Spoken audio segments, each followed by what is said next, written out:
What happens when we die according to Tibetan Buddhism? When we die, the separation of mind and body occurs. Since the mind is now divided from the body, it is without a physical support. The gross material body is gone, and there is only a subtle body composed of light.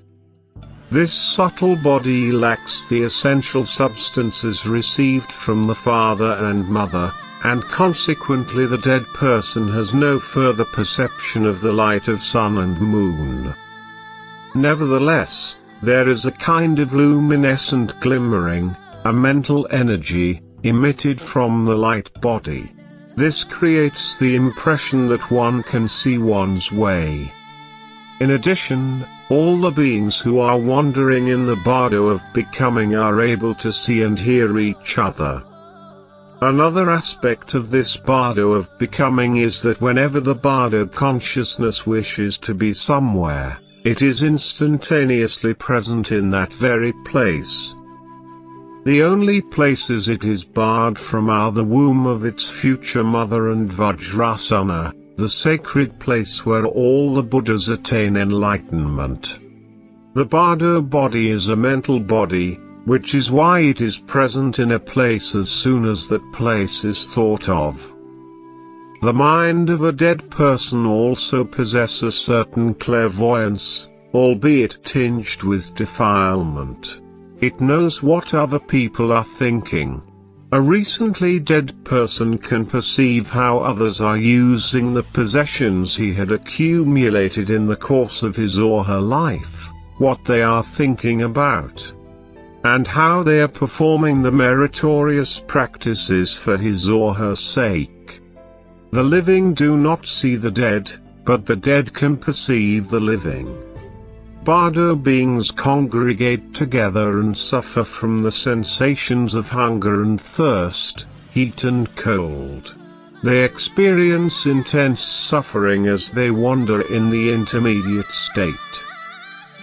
Those who actually wander in the bardo are those who have failed to practice much virtue in their lives, but at the same time, have not accumulated too much evil. Beings who have committed great evil will not experience the bardo of becoming at all. As soon as they close their eyes in death, they instantly arrive in the lower realms. On the other hand, those who have accumulated great merit attain enlightenment.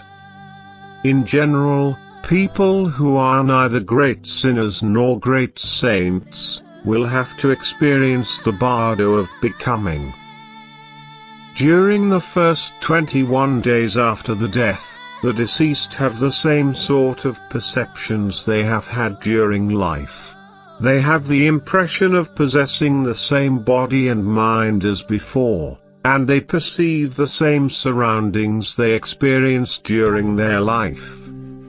Later on, they begin to have perceptions related to the place where they will take rebirth in the next life. This is why it is said that the period of 49 days, particularly the first 3 weeks, is extremely important. During that time, if a lot of merit is accumulated by others for the sake of the dead, the compassions of the 3 jewels can lead them to a higher birth. Dharma people, who are used to the practice, recognize, when they are in the bardo of becoming, that they have died. They realize where they are, and they remember their teacher and their yidam deity. By praying one-pointedly to them, they are able to gain rebirth in higher and enlightened realms.